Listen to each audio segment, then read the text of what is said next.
it worth working for Uber? Ever since I started the job, people have been asking me that all the time. In this video, I will try and answer that question and tell you my experience as a 2-year-old Uber driver working in London. I've been working for Uber for nearly 2 years now. Time flies. Feels like I just started yesterday. Why do people work for Uber? Well, it could be the flexibility that you are after. You can work as much as you want or as little as you want, and whenever you want. All right, I need to move from here, I think.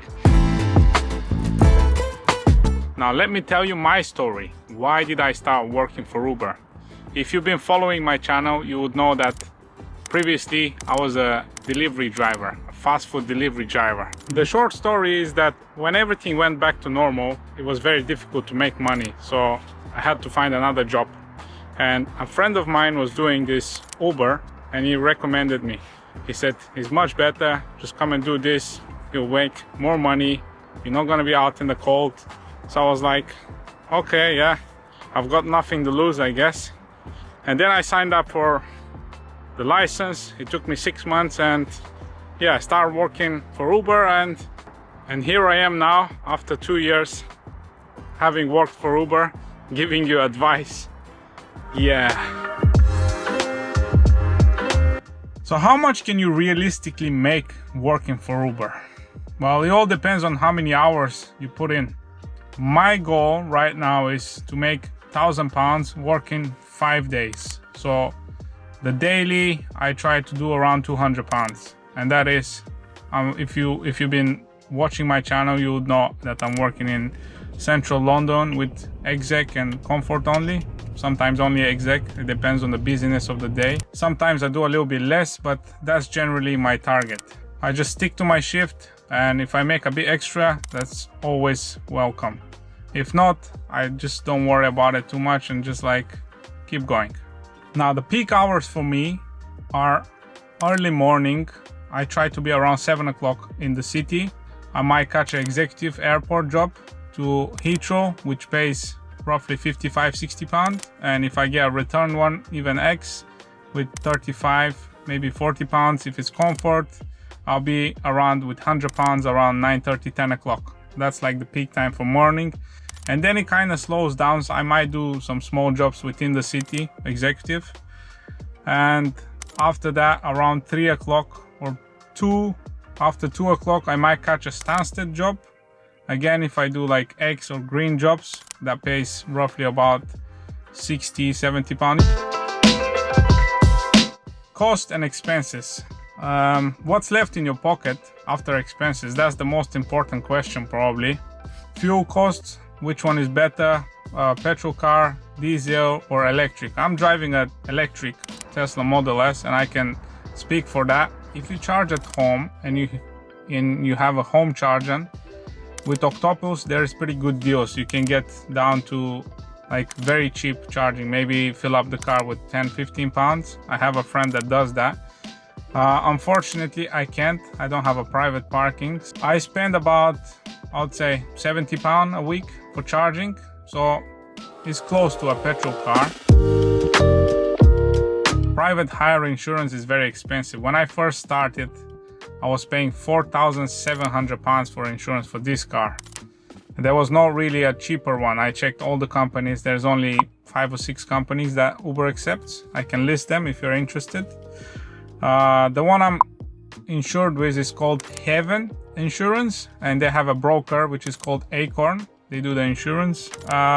The first year I've been paying £4,700 that I said, and after 1 year, when I got my no claims bonus, it dropped down for about £1,000, and I paid cash second year, so I paid about £3,300. Yeah, that was a bit of savings because I didn't need to pay the interest. But when you first start fresh, you don't have no claims bonus because this is a business insurance, so that's quite expensive. Car maintenance for this car is an electric car. I had it for 2 years now. I never really done anything apart from changing the wheels, to be honest. The tires, not the wheels. That's about £1,000, and I changed them only twice. once a year. That's about it for maintenance for me. I know for petrol cars you need to change oil frequently and stuff like that, but for electric, yeah, we don't do that. MOT, yeah, MOT you need to do every 6 months. MOT is about £45, £50, it depends on where you are. For income tax, I can't really say much about that. It depends on the expenses. When you deduct your expenses, I can show you the graph here on how much you pay. Up to 50,000, the basic rate is 20%. So if you make, let's say, 60,000 a year, after expenses, if that's left around 20,000, your profit, on that 20,000, you pay 20% tax. So that's how the tax works. For me, for last year, I didn't pay anything because I deduct all the expenses of this car and I paid 0 tax. But for this year, I don't really know. I guess we'll find out, my accountant. Now, buying or renting, which one is right for you? If you're not sure about Uber, you're just starting out, I would recommend getting your feet wet and just renting a car and see if it's the right job for you. You can always rent a car. There's so many companies out there. You start the job, you work about a month, see if it's something that you like doing, and then if you're committed, always buying is the better option.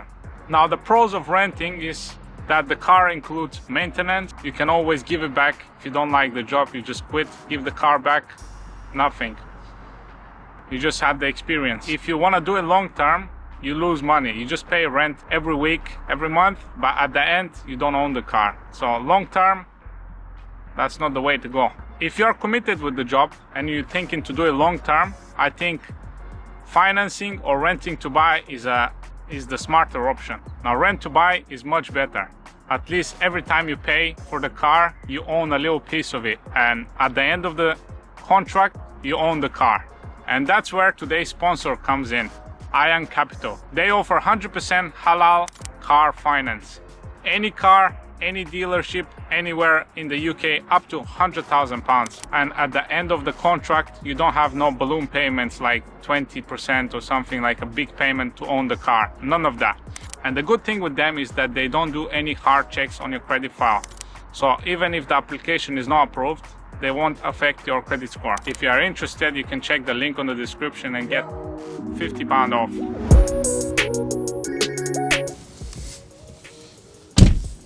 Now, what car should you choose when working for Uber? There's really two options now.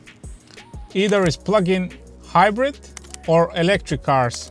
The one I have, full electric. Let's start with the electric one. The pros of electric car is less maintenance. As I said earlier on, I had this car for 2 years now and I haven't done any maintenance on it. It's not like a petrol car where you need to service it for oil changes and stuff like that. So in that way, it's better. I haven't paid congestion charge for 2 years now, so I saved up a little bit from there as well. But that's about to change. From December 2025, this year, I think everyone has got to pay congestion charge. So there's not much left now. It's generally cheaper to run compared to petrol, especially if you have home charger and you can charge it for cheaper. Other than that, it's more or less probably similar to petrol if you don't have home charger and you charge outside. And the cons of electric: it is generally more expensive car to buy. At that time it was, at least. Now the price has gone down. You should check the market and see what's... But I still think that electric cars are more expensive compared to petrol cars. Charging can be a problem. If you live in an area where there is not enough chargers around, it can be a hassle. Also, it's limited range. It's not like a petrol. If you don't charge the car or you have too long job, then probably you need to charge on the way back. The good thing with this one is that there is Tesla chargers around, but still, it's an electric car. You still need to plan. Full battery might not be enough if the consumption is high in the winter time. Plug-in hybrid, the pros of plug-in hybrid. The first one being, there is no range anxiety. If the battery runs out, you still can drive on petrol, so there is no problem. Generally, it's cheaper to buy compared to petrol cars. Yes, you pay congestion charge, but we all gonna pay soon, so yeah. What are the cons? Probably higher maintenance, oil changes. The fuel can be more expensive compared to electric if you charge electric from home. If you have a home charger and drive mostly in London, I think electric is a no-brainer. Just go for electric. If you don't have charger at home or any chargers nearby, better go plug-in hybrid. Is the safer option, so you avoid the problem with the charging. The lifestyle of an Uber driver. So can you really work when you want? Well, technically you can. You can start anytime and stop anytime, but that's not the best approach in my opinion if you're gonna do it for the long term. I think sticking to a shift is a better option. So you start at a certain time, you know exactly when to start, and you finish at a certain time. And more or less your income is gonna be a little bit more, let's say, similar. If you stick to a consistent shift, you'll be stress-free, you will do your hours, and don't worry about how much you make. And if someday I make a little bit less, it is what it is. There's nothing I can do. I've done my hours. That's how I do it. Now, long hours. Do you need to do 10 hours plus driving to make a decent amount of money? Not necessarily. If you're lucky and get good paying jobs from Uber, you can make £200-300 within few hours. Sadly, the opposite is also true. Some days you might be working the same hours that you worked yesterday, but don't earn as much. It's just part of the job. You can't really change what kind of jobs you get. You get what you get, and some days is more, some days is less. That's how Uber works. What about the impact on health? Yes, we all heard it. Sitting for long hours is not healthy, but it is what it is with this job. Outside of work, I try to keep it more active, go exercise, stretch out, go on a walk, go on a run. So to combat that. What about the stress in the traffic? Well, I try to manage it as much as I can. Don't get angry with stupid drivers because there's always gonna be someone doing something on the road. But there's just keep reminding myself that I'm doing this because I want to, and I have got nothing else better to do at the moment. So I just like take my mind off of it and just carry on working. Sometimes I sit down and just take a break, take a breather, and carry on. Really dealing with passengers. Well, I can say from my experience, I've done over 1,600 jobs on Uber now. I never really had like a bad customer in a serious way that caused some problem or done something. Mostly was pretty smooth. Of course, you have some moody customers that start eating on the back without asking and small things like that, but it's just part of the job really. I don't really mind that much. Working nighttime? Yeah, that's a short one for me. I don't really work nighttime. I prefer to be nighttime at home asleep. Yeah, I don't really do night shifts, but I will do some for some challenges and to see how it is. But the choice is yours. You can work anytime as much as you want with Uber. Now, how competitive is Uber in 2025? Is there enough jobs to even start working? I think if you are doing Uber X, green, with electric car, or even comfort, there is plenty of jobs, especially in London. So I don't think you need to worry about it, as long as you're willing to work. For executive, what I'm doing, definitely we have to wait longer to get a job, but also it pays more. So if I get one, I'm happy. What about the competition? Bolt, FreeNow, or Uber? Which one is best? Well, I used to work for Bolt and FreeNow before I had my Uber account activated because I was blocked on Uber Eats and I couldn't have my Uber account. So I've done them for a couple of months, and I tell you, there's nothing like Uber.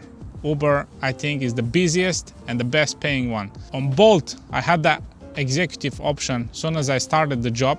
It was switched on all the time, but I don't remember if I ever take an executive job on Uber. It was that bad. Definitely on Uber, there's exec jobs more compared to other ones. On FreeNow, I don't think there is even options like low-end, high-end car that you can choose. I don't know. There was business, comfort, something, but I never really saw a difference there. Uber is the best one. Of course, we're not talking about chauffeuring companies or something like that. Everything self-employed. All right, that's a funny one. Uber AI and automation. First look at Uber launching its first driverless car ride this morning in Phoenix, Arizona. Will they replace human drivers soon? Let's just say I don't see that happening anytime soon in London with these narrow roads and that much traffic. If it happens eventually, I think we're gonna have bigger problems than just simply losing our jobs. So I'm not too concerned with that at the moment. And the final question, would I still do Uber if I know what I know now after working for 2 years? And the answer is, yes, I would. I like the flexibility it gives me. It's better than any other job that I've done so far in London, and I like it. Now, some days could be hard and the income might not be consistent, but if I put in the work, do my hours, generally I'm pretty happy with what I take home. And even after expenses, I think it's still a decent amount. After all, I'm not tied up to any schedule that I need to show up at a certain time. I can take off whenever I want, and I like that. I wouldn't change that for anything else at the moment. But let's see what the future holds for me. Thank you guys so much for watching. If you have any questions, just leave them in the comments below and I'll do my best to answer them. And I'll see you guys in the next one.